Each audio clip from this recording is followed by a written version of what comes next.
3월 23일 오늘의 말씀은 누가복음 21장 5절에서 19절입니다. 어떤 사람들이 성전을 가리켜 그 아름다운 돌과 헌물로 꾸민 것을 말하매 예수께서 이르시되 너희 보는 이것들이 날이 이르면 돌 하나도 돌 위에 남지 않고 다 무너뜨려지리라. 그들이 물어 이르되 선생님이여 그러면 어느 때에 이런 일이 있겠사오며 이런 일이 일어나려 할 때에 무슨 징조가 있사오리이까? 이르시되 미혹을 받지 않도록 주의하라. 많은 사람이 내 이름으로 와서 이르되 내가 그라 하며 때가 가까이 왔다 하겠으나 그들을 따르지 말라. 난리와 소요의 소문을 들을 때에 두려워하지 말라. 이 일이 먼저 있어야 하되 끝은 곧 되지 아니하리라.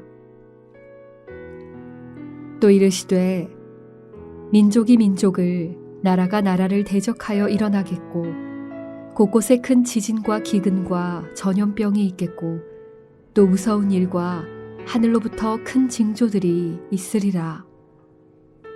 이 모든 일 전에 내 이름으로 말미암아 너희에게 손을 대어 박해하며 회당과 옥에 넘겨주며 임금들과 집권자들 앞에 끌어가려니와 이 일이 도리어 너희에게 증거가 되리라. 그러므로 너희는 변명할 것을 미리 궁리하지 않도록 명심하라. 내가 너희의 모든 대적이 능히 대항하거나 변박할 수 없는 구변과 지혜를 너희에게 주리라.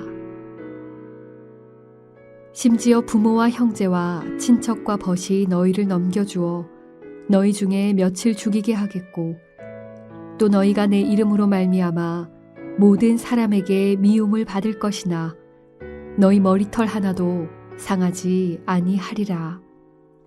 너희의 인내로 너희 영혼을 얻으리라.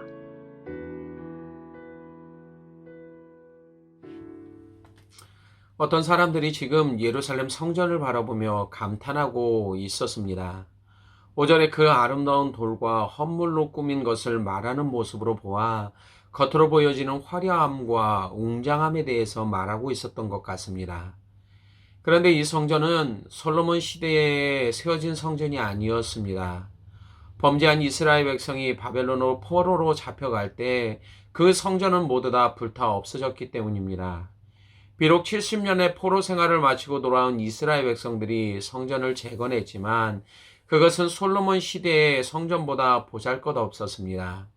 그래서 성전을 봉헌할 때도 백성들 중에는 환호하며 기뻐하는 사람들도 있었지만 반대로 과거의 영광 때문에 슬퍼하는 사람들도 그들 가운데 있었습니다. 그런데 지금 사람들이 바라보고 있는 성전은 그때의 것도 아닙니다. 이것은 당시 예루살렘을 통치하고 있었던 헤롯에 의해 세워졌던 성전이었습니다. 그는 유대인들의 마음을 얻기 위해 이 성전을 건축했습니다.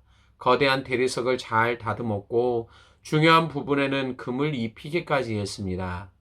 유대인의 역사학자였던 요세푸스도 성전 기둥이나 행각에는 사람 키만한 포도송이가 달린 포도나무가 금으로 조각되었다라고 말했던 것처럼 지금 예루살렘 성전이 얼마나 화려하고 웅장한지를 알 수 있습니다.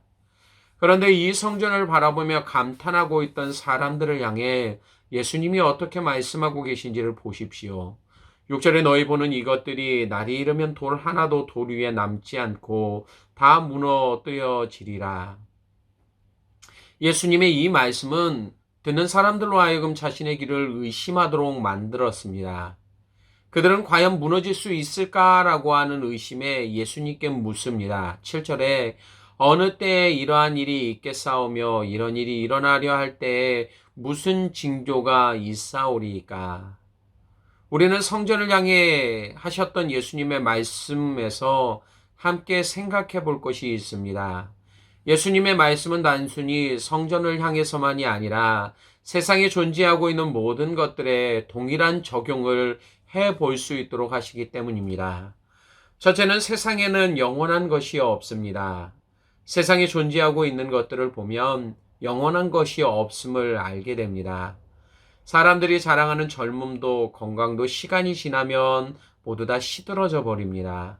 많은 사람들이 그렇게 쫓아다니는 부와 명예도 단 한순간에 사라지는 것을 볼 수 있습니다. 눈에 보기에 화려하고 아름다워 보였던 것들도 시간이 지나면 결국에는 그 모습을 잃어버리는 것이 우리가 살고 있는 세상이 보여주는 모습입니다. 이 사실을 알았던 솔로몬은 전도서를 통해 헛되고 헛되니 모든 것이 헛되다라고 고백합니다. 오늘 예수님의 말씀처럼 돌 하나도 돌 위에 남지 않고 다 무너져 버리는 것이 세상에 존재하는 모든 것들이 보여주는 모습입니다. 그런데도 사람들은 여전히 세상의 것들이 사라지지 않고 영원할 것이다 라고 생각합니다. 그래서 오늘도 그것들을 얻기 위해 자신의 모든 힘과 노력을 그 안에 쏟아붓기를 원합니다. 그러나 영원하지 않게 사람들의 욕구를 채워주지 못한 채 또 다른 것들을 찾아 헤매도록 만들어버립니다. 둘째로 이 세상은 계속 사람들을 유혹합니다. 한국에 있는 농촌을 가보면 밤중에 작은 불빛을 내며 날아다니는 반딧불을 쉽게 찾아볼 수 있습니다. 처음에는 너무나 신기해서 그것을 손으로 잡아보지만 작고 보잘것없는 벌레라는 사실을 금방 알게 됩니다. 영원하지도 않고 절대적이지도 않은 것인데도 세상은 계속해서 사람들로 하여금 그것을 붙들도록 만듭니다. 이 일은 세상의 임금인 마귀가 하는 일입니다. 그는 사람들이 가지고 있는 마음을 너무나 잘 압니다. 어떻게 유혹하면 그들이 넘어온다는 것을 잘 알고 있습니다. 사람들의 생각과 눈과 마음이 온전하지 않기에 그것을 조금만 화려하고 그들이 보기에 좋아 보이도록 한다면 쉽게 넘어온다라는 사실을 그는 알고 있습니다. 아담의 행동을 보십시오. 선악과는 그들이 에덴 동산에 살고 있는 동안에 늘 보았던 나무였습니다. 그런데 하나님과 같이 된다라는 교만이라고 하는 포장지로 그것을 덮어버리자 먹음직도 하고 보암직도 하고 지롭게 할 만큼 탐스럽기도 한 나무가 되어버렸습니다. 우리 앞에 놓여 있는 이 세상의 것들도 마찬가지입니다. 그것이 없으면 안 될 것만 같도록 느끼게 합니다. 반드시 소유해야 한다라는 생각을 갖게 만듭니다. 이런 생각들이 사람들을 지배해버리기에 만족을 찾을 수 없게 됩니다. 만족이 없는 삶은 평강도 기쁨도 찾지 못합니다. 결국 삶의 무게 때문에 힘들어하다가 낙심하게 되고 보여지는 삶의 현실 때문에 절망하는 일들이 나타나는 것이 사람들에게 보여주는 공통적인 모습입니다. 그래서 예수님은 우리들을 향해 단호하게 지금 말씀하십니다. 8절에 미혹을 받지 않도록 주의하라. 많은 사람이 내 이름으로 와서 이르되 내가 그라하며 때가 가까이 왔다 하겠으나 그들을 따르지 말라라고 말입니다. 물론 이 말씀은 마지막 때가 가까워질수록 일어날 일이 무엇인지에 대한 이야기입니다. 자칭 메시아라고 하는 사람들이 나타나서 어떠한 일들을 하는지에 대해서 말하고 있는 것입니다. 그렇다면 그들이 와서 무슨 일을 할까요? 그들은 사람들에게 자신이 원하는 것을 줄 수 있다라고 말할 것입니다. 그들이 가진 삶의 고민과 문제들을 해결해 줄 수 있다라고 말할 것입니다. 그들은 미혹을 위해서 어떠한 증거를 보여줄까요? 그것들은 모두 다 영적인 것들은 아닐 것입니다. 이미 사람들의 마음에 그것은 관심이 없는 것이 되어진 지 오래기 때문입니다. 물론 사람들의 마음을 사로잡기 위한 방법으로 눈에 보이는 이적들을 행할지도 모릅니다. 그러나 사람들의 마음을 만족시키려고 세상적인 방법과 증거들을 내놓을 것입니다. 그래야만 사람들의 마음이 그곳으로 끌린다라는 것을 알기 때문입니다. 결국 살아가면서 세상의 것들에 쉽게 미혹된 사람들은 마지막 때 거짓 선지자들의 유혹에 쉽게 넘어지게 될 것입니다. 하지만 자신이 원하는 것을 얻지 못한 채 그들은 마음의 공허함만 남을 뿐일 것입니다. 셋째는 세상의 것들 때문에 두려워할 필요가 없습니다. 우리들이 가진 삶의 걱정이 무엇입니까? 무엇을 먹을까? 무엇을 마실까? 무엇을 입을까입니다. 언제나 우리는 이 테두리를 벗어날 수 없습니다. 그런데 예수님은 사람들에게 하나님에 대해 말씀하십니다. 그분이 누구이신지를, 그리고 어떠한 일들을 우리의 삶 가운데 하실 수 있는지를 말입니다. 특별히 하나님을 아버지로 소개하십니다. 세상의 아버지도 자식에게 좋은 것을 주는데 하늘에 계신 너희 아버지께서 구하는 자에게 좋은 것을 주시지 않겠느냐라고 예수님은 말씀하십니다. 그러면서 우리에게 일용할 양식을 구하라고 하십니다. 일용할 양식이란 사람들이 하루를 살아가면서 필요한 것을 말합니다. 그것을 구하고 내일 일은 내일 염려하라 라고 하십니다. 이게 무슨 말씀입니까? 예수님은 우리들이 이 땅을 살아가며 두려워하는 것이 무엇인지를 알고 계셨습니다. 바로 영원하지 않는 세상에 속한 것들임을 말입니다. 얼마나 많은 사람들이 물질 때문에, 건강 때문에, 생명 때문에 눈물 흘리며 아파하는지를 주님은 알고 계셨습니다. 우리들조차도 날마다 그러한 삶 가운데 살아가고 있습니다. 한 해를 시작한 지 얼마 되지 않았는데 우리들은 앞으로 남은 달을 생각하며 염려합니다. 두려워합니다. 지금과 같이 누구도 경험해보지 못했던 팬데믹 상황에서 더욱 그러합니다. 그 어떤 것도 우리에게 이러한 상황에서 자유롭게 해줄 수 없습니다. 지금까지 우리들이 붙들려고 했던 것들조차도 우리에게 아무런 도움을 제공해주지 못함을 우리는 매 순간의 삶 가운데서 경험하고 있습니다.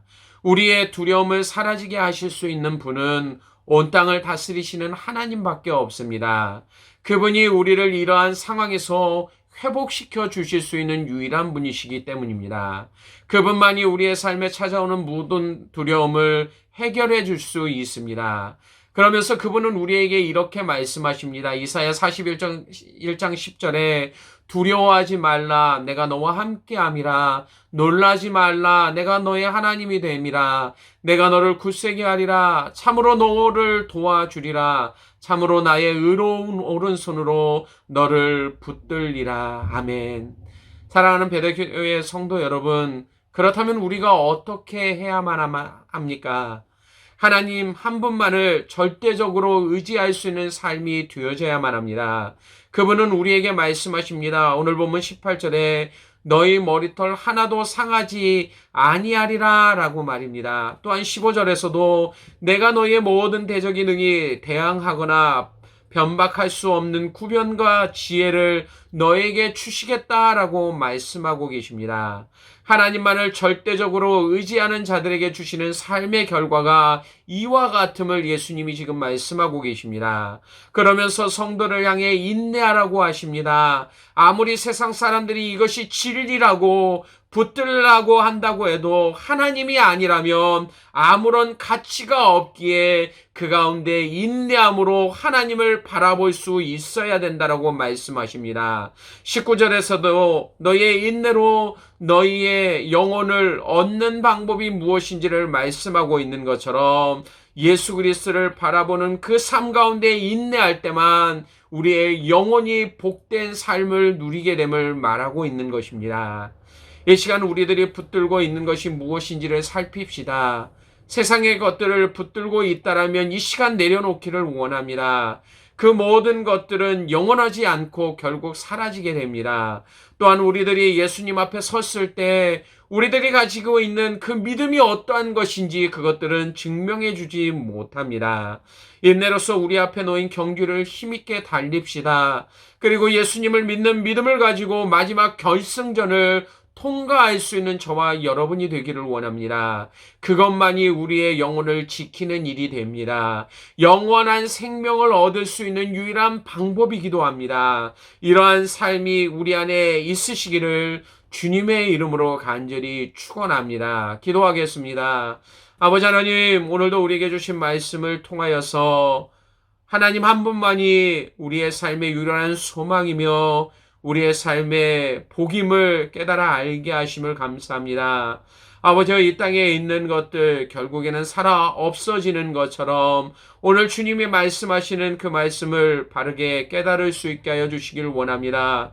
돌 위에 돌 하나도 남을 수 없는 그 성전의 모습처럼 이 땅의 것이 아무리 화려하고 아름답고 웅장해 보일지라도 결국에는 사라지고 우리의 영혼을 구원해 줄 수 없는 그러한 것들임을 알게 하시고 우리의 삶의 참된 소망이 되시는 예수 그리스도를 바라보며 날마다 하나님 앞으로 나아갈 수 있는 믿음의 삶을 살아가는 배달교회 성도들 될 수 있도록 인도하여 주시기를 원합니다. 이러한 삶을 통해서 하나님이 주시는 은혜를 맛보게 하시고 매 순간마다 채우시는 하나님의 은혜를 통하여서 감사함으로 주님 앞에 설 수 있는 믿음의 삶을 살아갈 수 있도록 함께하여 주시기를 원하오며 예수님 이름으로 기도드리옵나이다. 아멘.